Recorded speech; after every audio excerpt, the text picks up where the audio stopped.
Obviously, thanks for everybody for joining us here for our June edition of ArcSite Essentials here. We'll go ahead and get started. Patrick, if you can jump us ahead here again. Usual cast of characters here for our webinar. I'm Andrew, Customer Success Manager here at ArcSite. Patrick is joining me here as well. He's head of Customer Success here at ArcSite, and so we'll be your hosts here. I guess a few housekeeping things before we do get started. Obviously, there's a Q&A box down at the bottom in your Zoom panel. Obviously, we will take questions throughout the webinar. We'll have a specific Q&A section at the end as well, but like if you ask a question during the presentation that we won't answer it. Both of us will be talking in different sections, and the other will be helping answer some questions during that time. So, feel free to ask during the meeting here.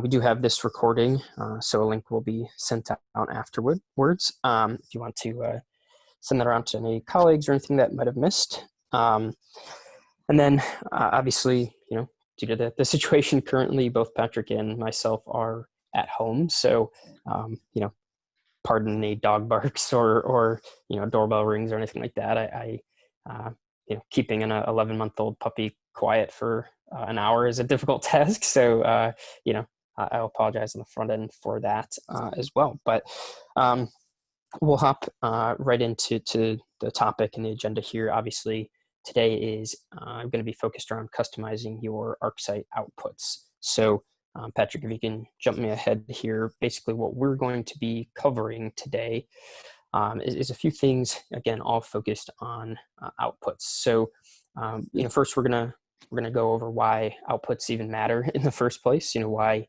they're even an important topic to be covering at all. We're then going to dive into, first and foremost, how you can clean up your drawings to get them ready for outputs, get them presentable for exporting, and then we're going to cover how you can go ahead and make what we were going to call quick and easy templates for your drawings. So kind of quick and easy ways to standardize your drawings and get them ready for sending out. And then we're going to dive into how you can tailor your export for your needs and what you want out of it, what you want to see, what you want to display.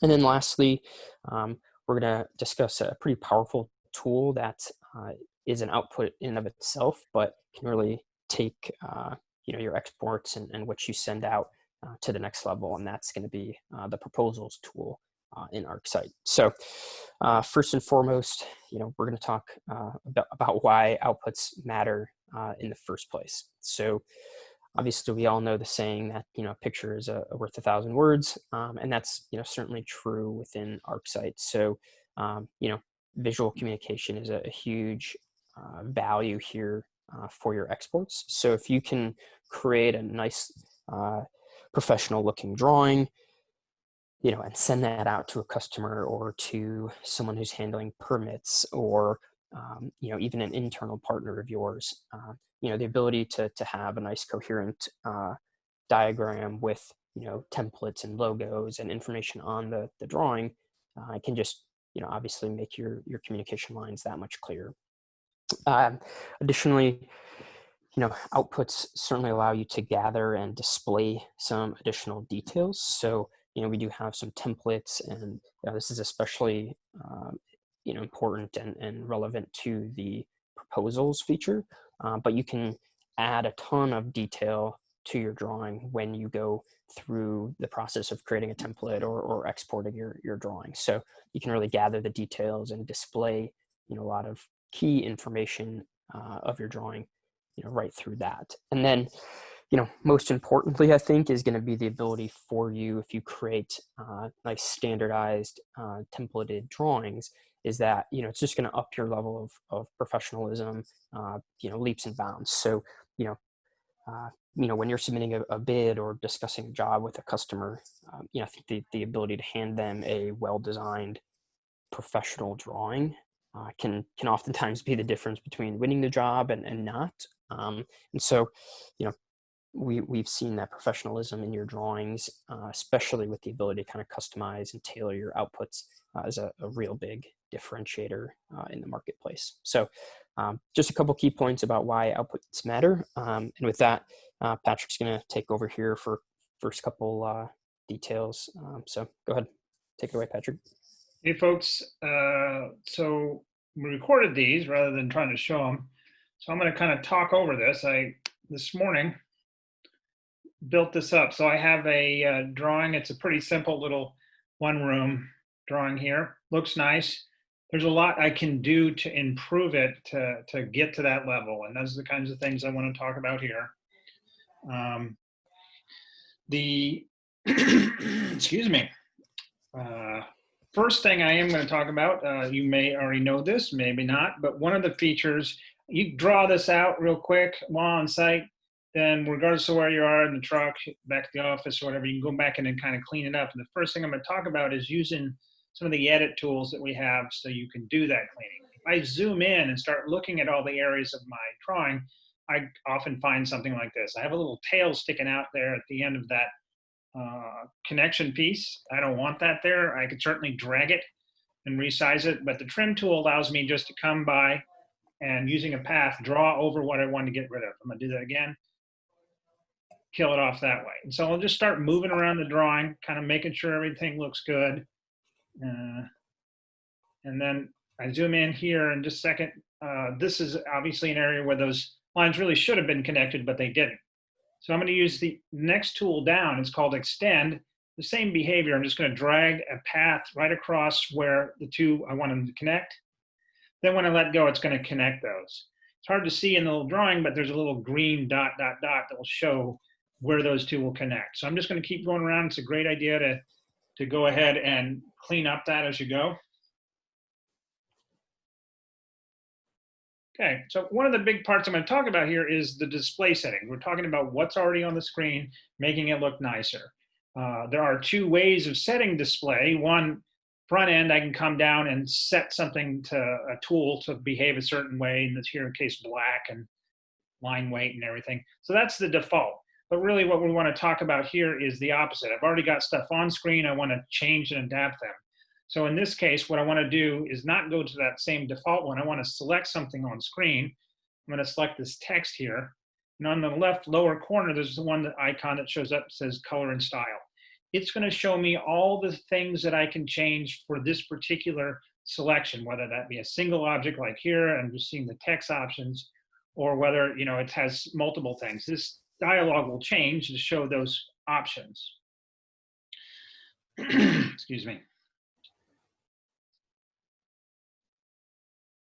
Okay, so one of the things that we've added actually is on the text side. We've added alignment for text, as well as putting new fonts on there.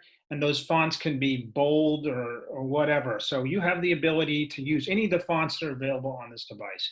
If you have a particular font that you want, that you don't have, iOS will allow you to put those in and then will just automatically show up in here. One of the things I hear often is some sorts of architectural fonts.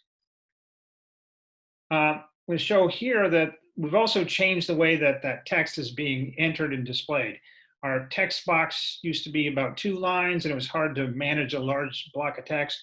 Now you have about 5 or 6. You can easily move around and adjust those like that.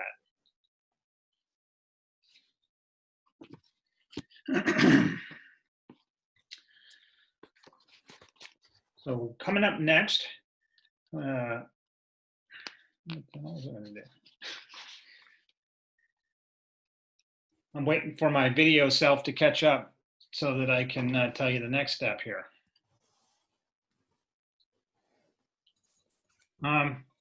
Okay, one of the issues here is that as I've been zooming in and out, this text has all come in at a different size. One of the things I can do is select text, come back to that color and styles dialog down here, and pick a common size. So the issue is it doesn't look good because they're all different sizes.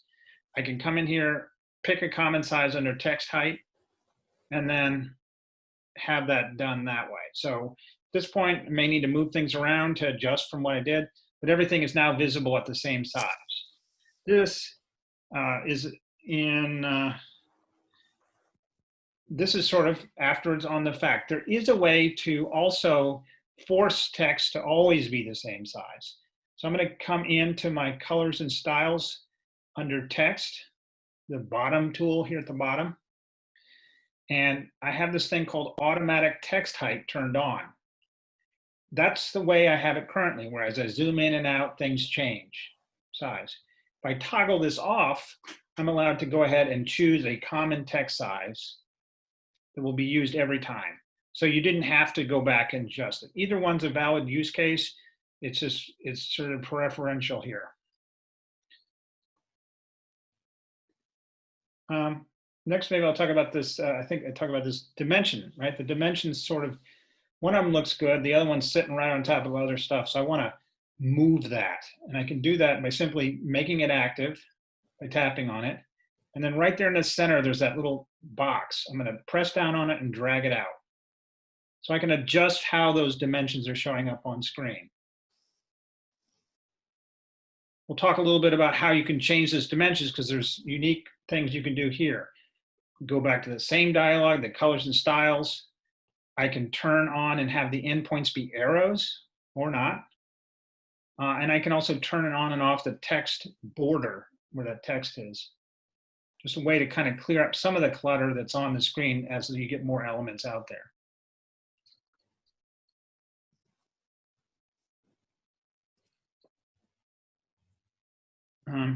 Next, go ahead and talk a little bit about the lines, because the lines, there's a lot of things you can do with a line. I see a lot of folks using lines to indicate something visually with using the colors and the line styles. And so what I'm going to do here is select those patio lines because I want to call that out. Go to the same dialog. Now I have my line options. I'm going to go ahead and change the color of the line. Change that line type. And you may guys have standard ways of representing the stuff, but by doing this now I have a line that indicates something visually. In our proposal side, you can create those as products and they will automatically show up in a certain line style, certain color, and collect the other information about it. But regardless, you can make those changes and use that visual information to have a more compelling and more meaningful document.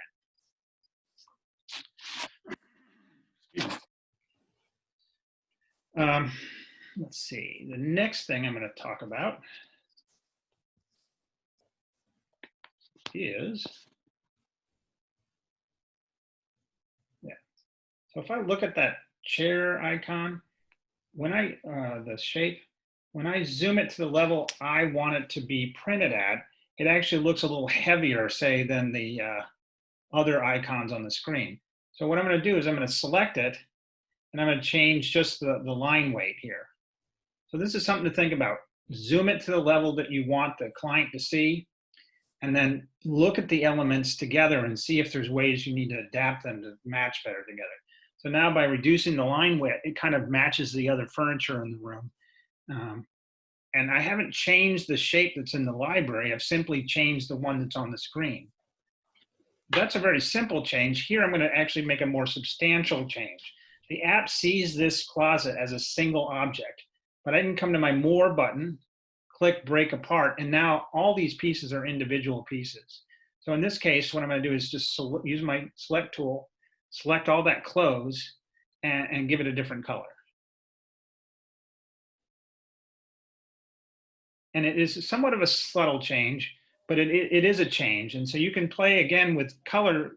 Goes a long way to visually indicate stuff or bring some interest into the drawing.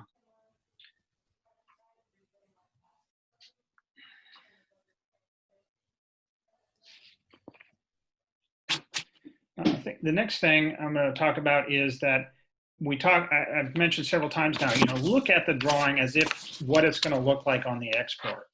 And when I look at this drawing now, I can see that this text callout on the left is important to have, but it's kind of pushed off to the side and you can't see it when you need it to be there. So what I can do, these text callouts are great. You can just drag a line away and start typing something in.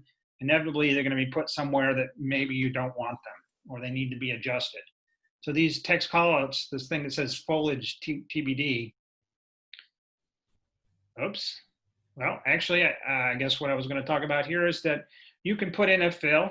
I mean, certainly we have the fill tool, both as a color, or in this case, I used a pattern, so I can indicate something visually again. And this is where I grab a hold of that guy. It is too far out and makes the rest of the drawing small. So I can come in here and grab that center square that combines the two lines and readjust how that thing's being displayed on screen to make it better match the project need here. So that's one way. Again, I'm looking at it and saying, how is the output going to look? And these kind of fiddly things all add up to a much better look. I could do it like that, and then that's a better display. But we also have a fairly new thing that people may not have seen. When I create a text block, I can now define a background. So what I'm going to do here is drop on some text right there on the, make it a little bigger here. I'm going to make it bigger, but it's black on the screen, and so it doesn't stick out as much as it could. What I can do nowadays is select this guy, go to my colors and styles, and pick that background color. It will help pop out that text. This is obviously useful here. It's also very useful if you're using a PDF. I'm going to go ahead and get rid of the other one and just have it there.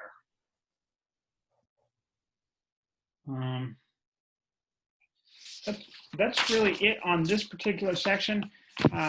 What I'd like to suggest is that these are all useful, used in combination or separately, and of course this is a two-way street. Hopefully, if there are questions about some of the things that I've just covered, or other questions about cleaning up stuff, we're certainly willing to take stops here and kind of touch around the particular topics we're covering. So in this case, cleaning up your drawings. And if not, I'll give it a second. We'll move on to the next thing. The next thing I'm going to cover is what I'm calling that quick and easy template. Obviously, my drawing that I just created was a drawing by itself. It didn't have any sort of marginalia and whatnot. So I want to talk a little bit about how you can have that kind of output in ArcSite. So I'm going to start this video, and I'm not going to start that video. Go back here, try that again. So we do have something you could start with, and I'm going to show that process first. I'm going to come in here and search for a folder called samples.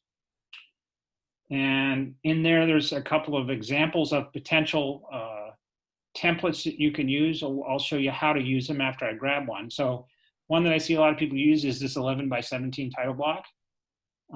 So it looks pretty good. I can come back to this level and click on the little eye icon and say duplicate it. I'm going to duplicate this and take it out of the samples folder and put it into one of my folders called template.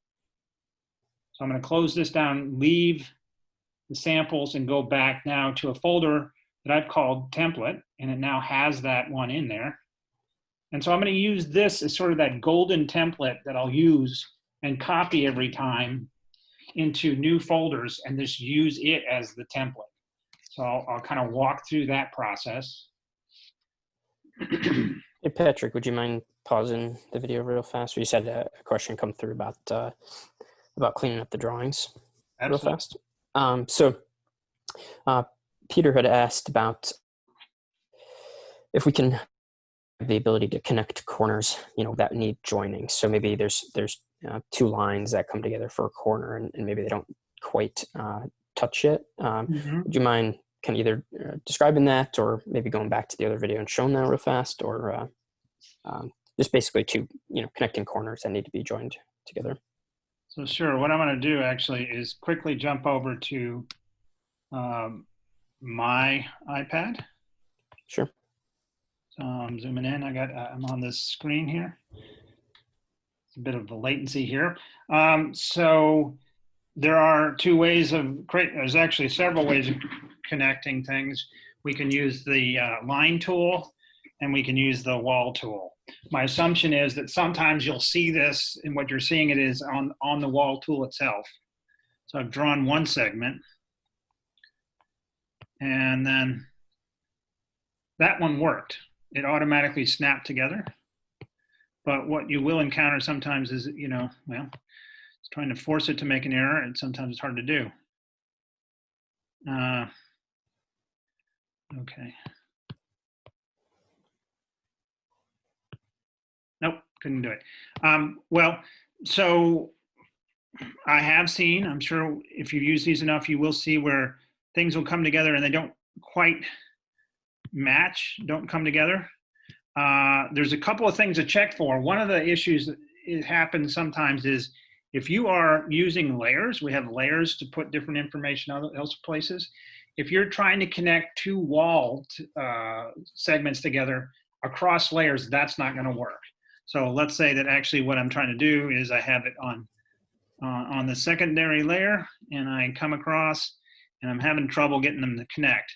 And that's going to be because they won't connect across layers. Actually, yeah, so that's kind of what you'll end up seeing. So the obvious solution there is if you want to put those walls together, they're going to need to be on that same layer. So that is one way that you can encounter that. And like I was showing, sometimes it's hard to make it fail. Okay, there's a good example.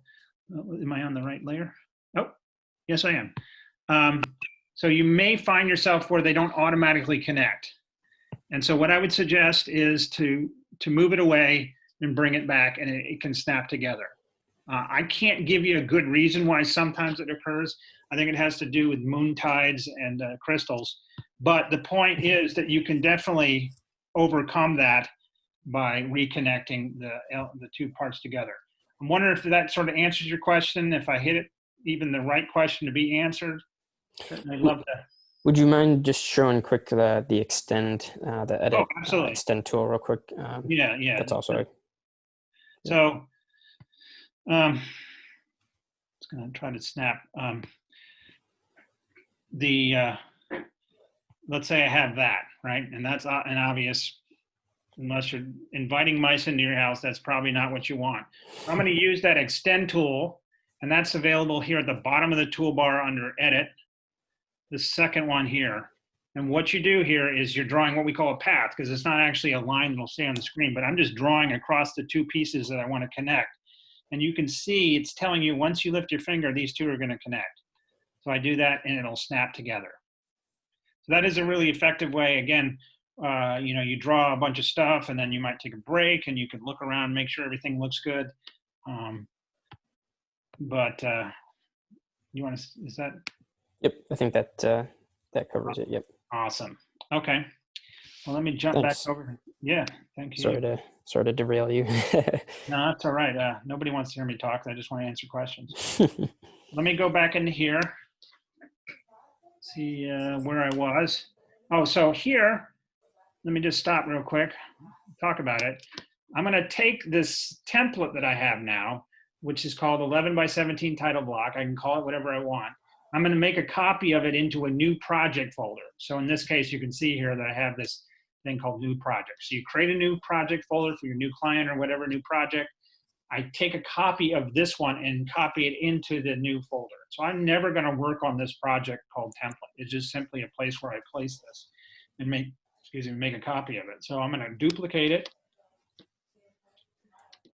And I'm going to pick the folder that I want to put it in and click duplicate. So now I can close and get out of template and go back into what's called new project, and there it'll be. So then I can start working and start drawing inside the scope of this thing that I've laid out to do my work. So that's at a high level, that's the quick and easy template we're talking about.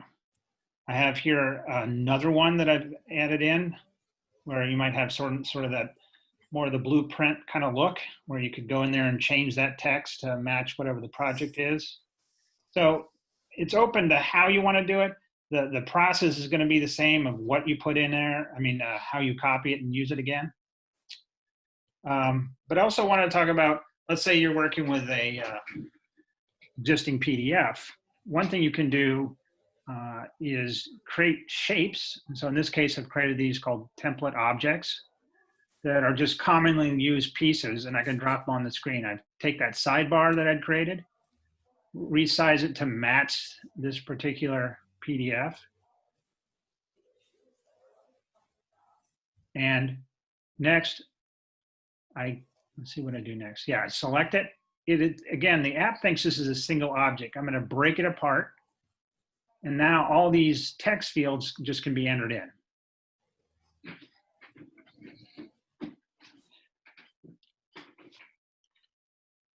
Main Street. So I won't bore you with the rest of them. You can see the point there, but you can also have other things. I've added a logo.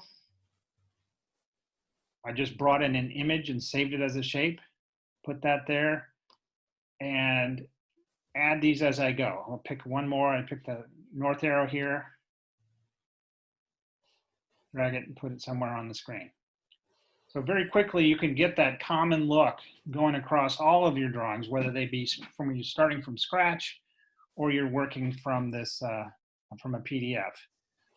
Patrick, real fast. Question came through about when you're using that template, so maybe like the 11 by 17 title block template, for example, are you restricted at all to the size of the building that you can draw in it? Obviously, that comes in at a standard size. So, what happens if the drawing is, bigger or smaller than that area that is created? Sure. So, you are, in this case, because I've defined it as an 11 by 17, because at the other end, and Andrew will cover this in a bit, it's more about getting it out of the app. And if you want it at a particular size, always print it out there. It's a good idea to set it up the way you want it, export it, and make sure it's coming in at the size you want it, because I know permanent offices and whatnot are very particular about how things are. So things have to be to scale. My suggestion is if you do have a variance on the sizes of your projects, you could simply create multiple ones that have a different size. Alternatively, if you don't have one that matches, you could go in there and adjust everything. Our tool allows you to define what what size something is. I could go in there, and I guess I can quickly show that as well. Let me go here. And what am I trying to do here? Well, I've really messed that one up. So let's go into this one. And let's say that I've had this set up as, well, I don't know what I have it as, 16 to 224. I can, as soon as I come in, I can calibrate this drawing and tell the app that this space right here is actually 25 feet. So by doing that, I have adjusted it, and it could be smaller or larger, right, to fit that particular project need. The only difference on that is then when you go to export, you do have to take what you have here and match it to an output size, which is, again, something that we talk about a little bit later on the export side. Does that answer your question? And I will answer that one as well. While we're waiting to answer there, yes, anything that you can bring in and put on the screen is something you can save. So I'll show you that real quick since I'm already in here. We have access through this icon here to your photo library on the device. I can come in and pick my ArcSite logo, size it, change it however I want to, and then just simply create it as a shape. Once I create it as a shape, it will then show up in my list of shapes. That's actually what I did to create this one. So if you can see it on the app, you can use it. Excuse me, if you see it on the device, you can use it. Okay. Let's see. I think that covers it, yeah. So the last thing I didn't mention, and let me just jump back a second. is when I make that copy of the template, obviously it's going to be called template copy or whatever you call it. I thought I stopped this. So once I've made that copy and put it into your new folder, you are going to want to come and rename that. So that was the last step that I didn't cover earlier. And that's coming here to this icon. Instead of duplicating like we did earlier, I'm going to rename it. So I'm going to name it to something relevant for this project. One house down at 234 Main Street, and click rename.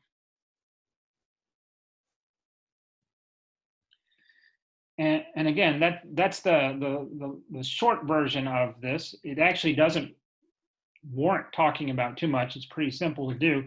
Again, I'm happy to answer any questions about it, or we can move on. So we'll just give it a second. Anybody's wanting to ask a question? And if not, we're going to go move on. And I think it's now my turn here. Yeah, and I think thanks, Patrick, for showing that. My opinion, what I've seen is the ability to add those templates and those title blocks. I think that in and of itself is a huge on one hand a huge help, because a lot of times people are having to export and take their drawings into formats like that anyway, so it kind of saves steps there. And then secondly, Patrick, I think you agree that's it's a quick and easy way, like you said, to just create a nice kind of standardized format for your drawings and stuff like that. So yeah. Lead into this, I think worth mentioning is you can kind of set it and forget it, right? You set up the template the way you want it, and then what you're going to be talking about here is you set it up on the export, and then it'll always print at the same size regardless, because you've already gone through that, set it up the first time. So I'll let you talk about this. Awesome. Yeah. So, not necessarily a ton to talk about on this screen, but, when you do go to the export button within ArcSite and you're trying to export your drawings, a menu does pop up, and a lot of times people just skip over this and, just want to export it into a PDF. However, there are some pretty cool and interesting pieces on this menu that sometimes are overlooked. So, like we were just talking about, there's two key toolbars here that especially become helpful when you're caring about scaling and having those title blocks in there. And those two are going to be the paper size and then the scale below it there. So the paper size is going to be important if you have a specific paper size that you print to regularly. So architectural documents maybe at 11 by 17, or any number of things. If your permit needs to be printed on a specific size, altering that paper size in conjunction with those title blocks can get you a really specific and tailored drawing right to that paper size. And then secondly, the scale, like I mentioned, it's super helpful, especially with permits or when scaled drawings are required.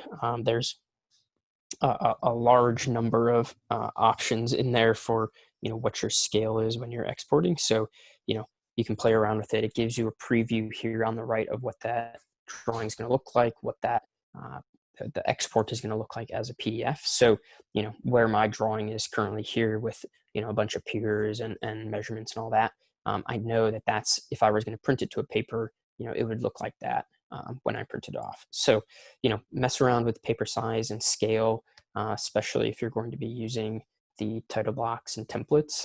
That'll give you a good drawing, customized kind of the size that you need it for.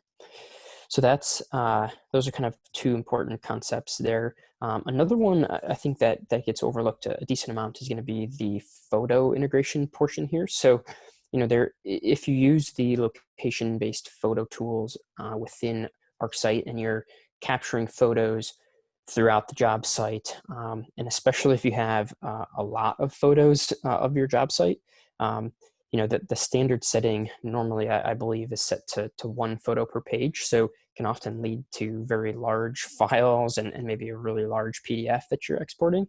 But you obviously do have the ability to either include those photos or not with that toggle there that says include contextually located photos. And then you also have the ability to edit the amount of photos that show up per page. So if you have a ton of photos, maybe it makes sense to have 2 or 4 or 6 photos per page, just to shrink that down a little bit and make it a little bit smaller of a document to manage. So again, pretty simple screen here, but a lot of customization options here. You can figure out what works best for you and your use case, and move forward that way. So yeah, that's kind of tailoring your export using the export options. And then obviously, Patrick, if you can move us forward just a little bit, when you're exporting, there's a number of ways and avenues that it can be used. So the first that I want to talk about is using your export as a way to kind of facilitate office interaction. And this is actually a little bit more of a case study in a lot of ways, but we do see a lot of times the ability for you to take your drawing and then communicate with internal teams, communicate with your office managers, so that there's clear lines of communication back and forth. So one example that we see a lot of times is folks who are out in the field for sales. If you're out doing a drawing for a bid, perhaps the sales folks are able to actually immediately upload their drawing to the cloud. And then, with collaboration, the sales manager, who maybe is back in the office, can actually instantly review that document. And it does kind of help remove some back and forth between the parties. So, sales manager can really be involved. Like I say in the fourth point here, you can be involved in the sales process without needing to be on site. So, your exports and your drawings can actually be collaborated and sent to the managers to offer some valuable insight. Really with not a lot of time wasted going back and forth. So the reason I bring this point up is because it can be super valuable for training of new sales folks, because sales managers can help train and help their employees right on the spot. So it's really interesting being able to immediately upload your drawing to the cloud, have your sales manager right there in the office kind of review your work and help you if you have any questions kind of instantaneously, with no back or forth. And they can see your drawing, they can see what you were doing, they can point to spots, which a much easier conversation than maybe a phone call where they're not able to kind of see what you're doing there as well. So yeah.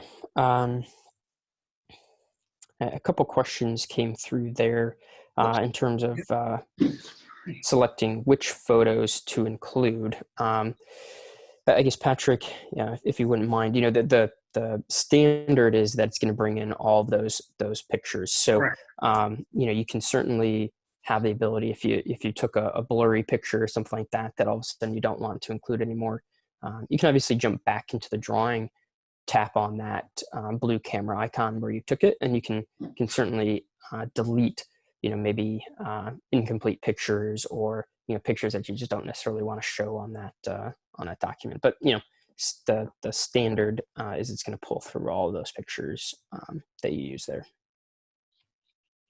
So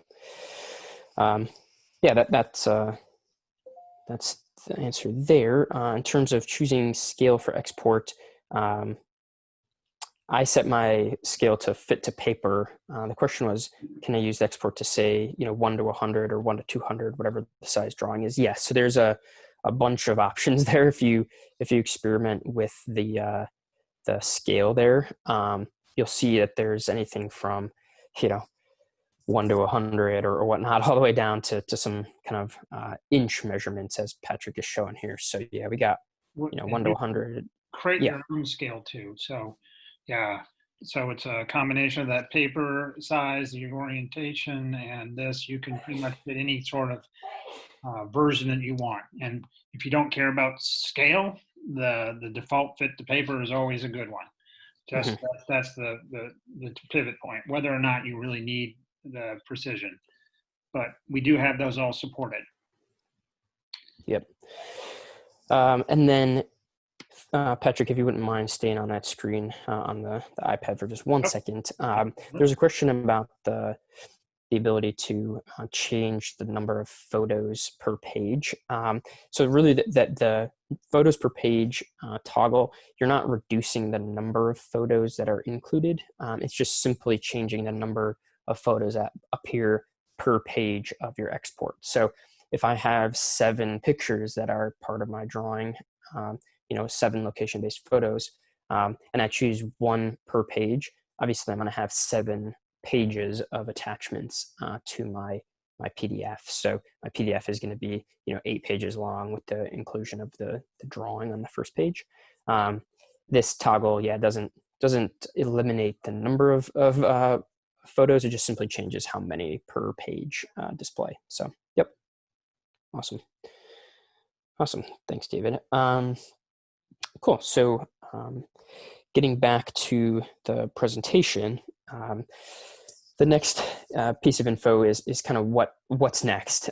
You have a document, you have a drawing that you're exporting. What comes next after that? And I think we covered this pretty well, so I won't go into too much more depth. But the value here, like I talked about at the beginning, is that you are now able to send, especially if you use those templates of the title blocks, you can send these directly to the permit offices instead of having to do some combination of export and then go into a PDF and all that good stuff. So you can send those directly to the offices that you need. You have the ability then to send branded, if you use your logo on the page, you can have a branded drawing, you can have a well-designed drawing that you can send to your customers.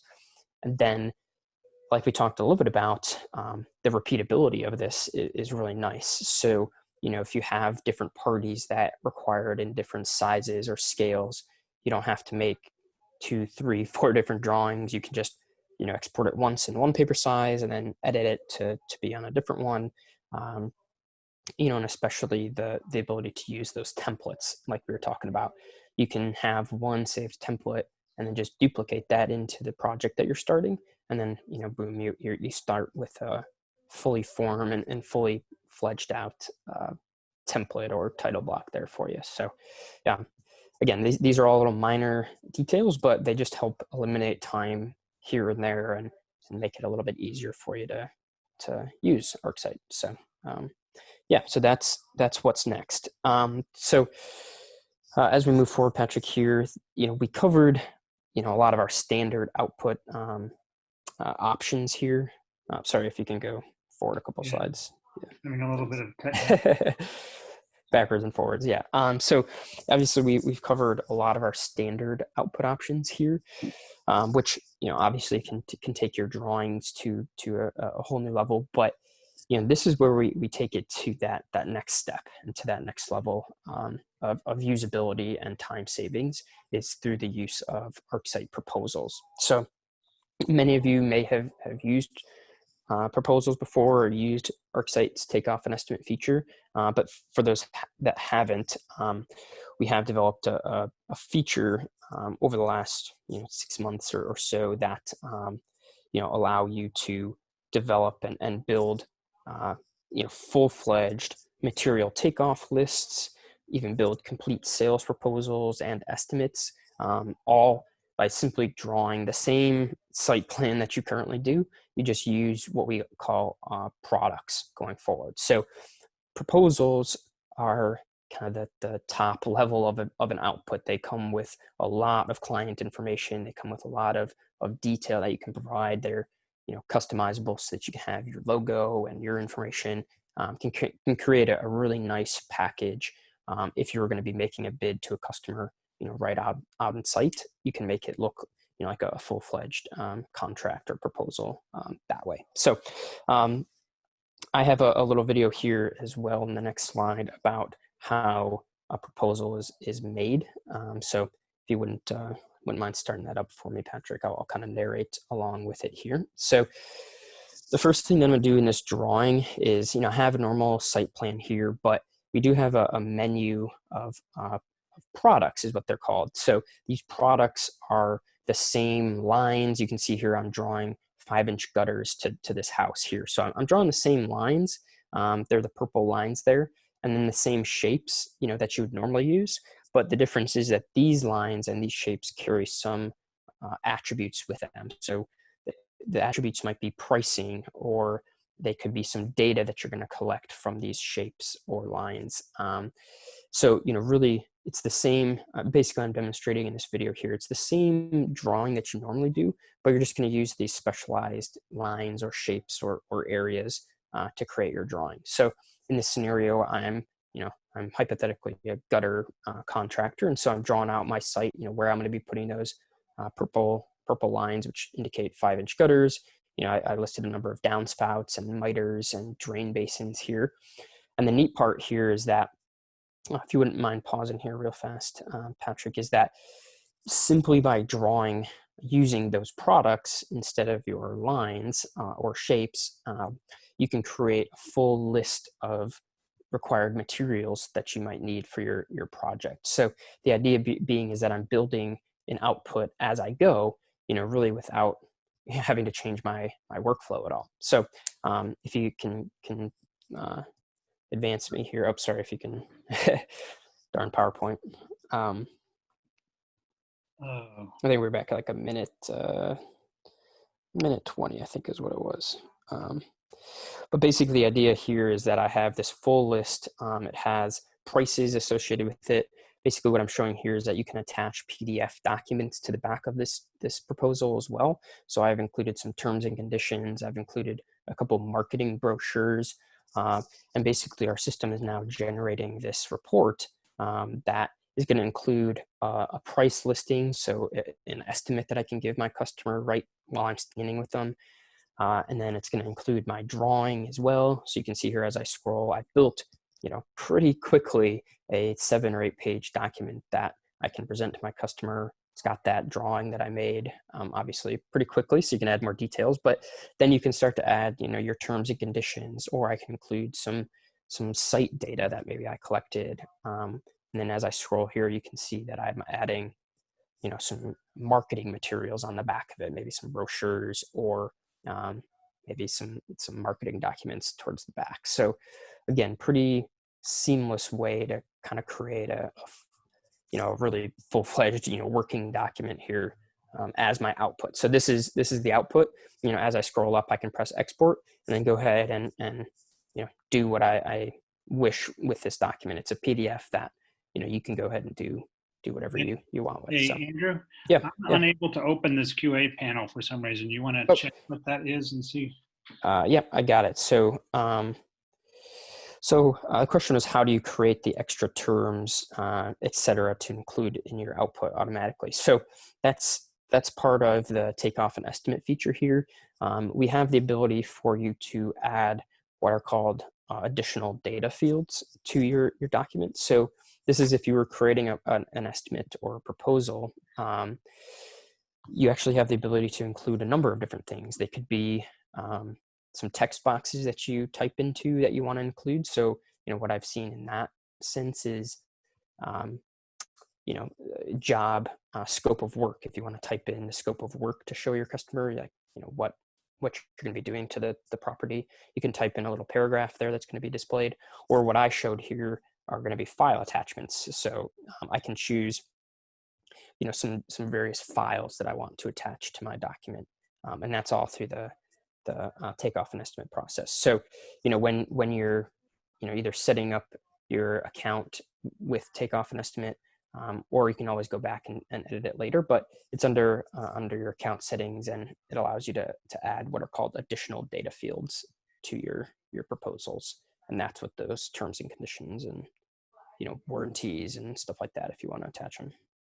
So hopefully that answers that question. So yeah, in terms of how you actually do it, there is certainly a tutorial there. So yeah, I'd be happy to help you on that sort of thing. That's something in our help center that you can look at. But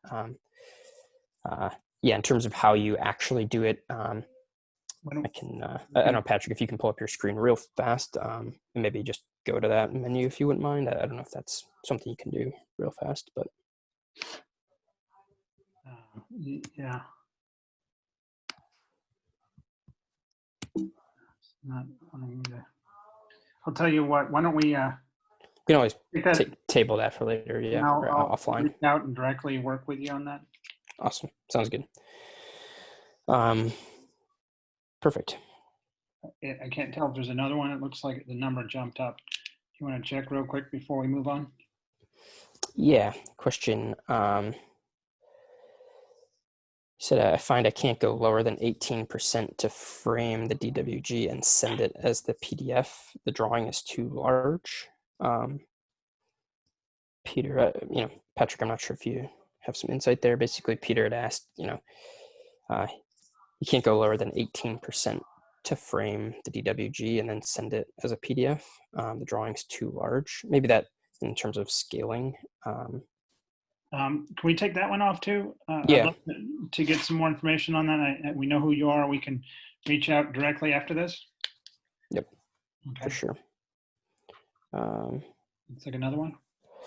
Yeah, just as a response to the additional data fields. So okay. we'll reach out and happy to help you with the additional data fields. So no problem there at all.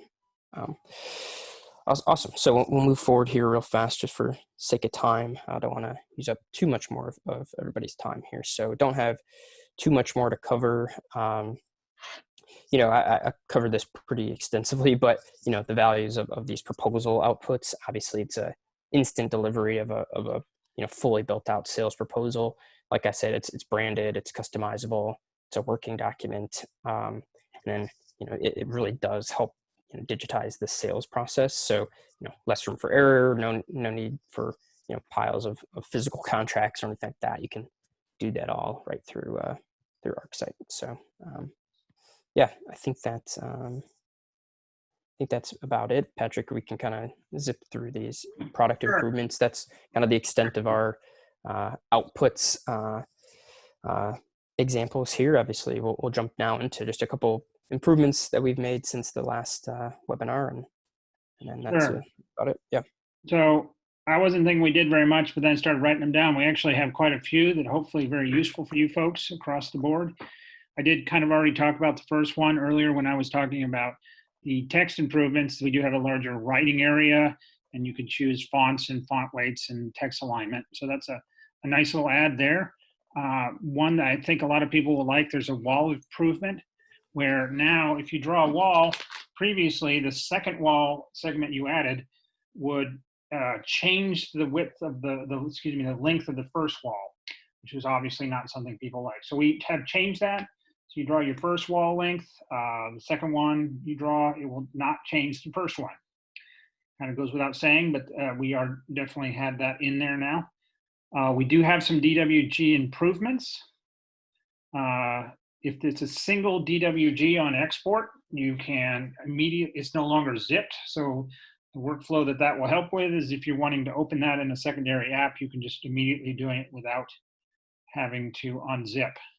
We also are exporting now solid and hatch fills and multi-line text. So if you do use DWG, it's some great improvements there. We'll continue to work there.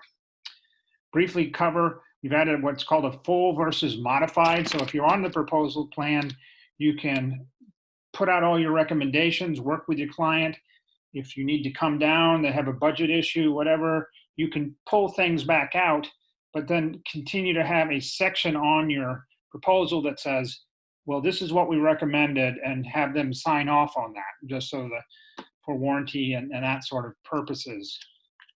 Got a couple of new template outputs, one that just has the high level pricing, project totals only. You can add this in and not have it be the only one. You can have multiple templates to choose from. We have about 4 or 5 different ones at this point. And you can add an automatically added legend. So we have the capability of adding legends to your products, showing the products on there, but this one actually automatically adds, and additionally also shows the quantity. So that's a nice little improvement on the legend side. All of with these things, if you want to get with me afterwards or us, happy to kind of drill into them. We are making folks, giving the people the ability to force people to answer questions, and those can be useful again for new employees who may not know to ask, and people like me who are old and don't remember to fill in things. So you can have those as mandatory questions before someone can get the product out. We have something called custom quantities for virtual products, meaning that you can drop in a virtual product and define all sorts of criteria around that. I won't go into that. It's a long conversation in and of itself. It's a nice improvement. If you're interested in hearing more about that, again, let me know. Then we did have some smaller ones, some usability, adding a description field for your discounts. Everyone's going to like the fact that those openings now come in a good default size. We added openings a while back, but they were coming in at a very unrealistic sizes. So we now have, you won't have to resize them every time. You can use shapes now for defining a boundary in a fill. And what that means is you could have a square, you drop in a shape, and then you can use the fill and it will use the boundary of the shape to not fill that in. So imagine a deck, put in a pool shape in the middle, you can fill that deck area now. We've got a lot of improvements and about actually 10 bug fixes. So if you're one of those people who has your favorite bug, you're waiting for resolution, hopefully we've hit your thing there.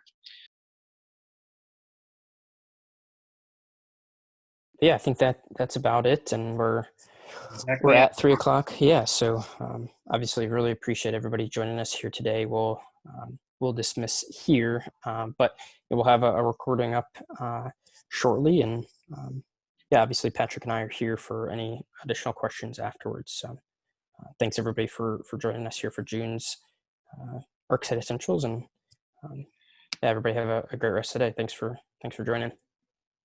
Thank you. Appreciate it.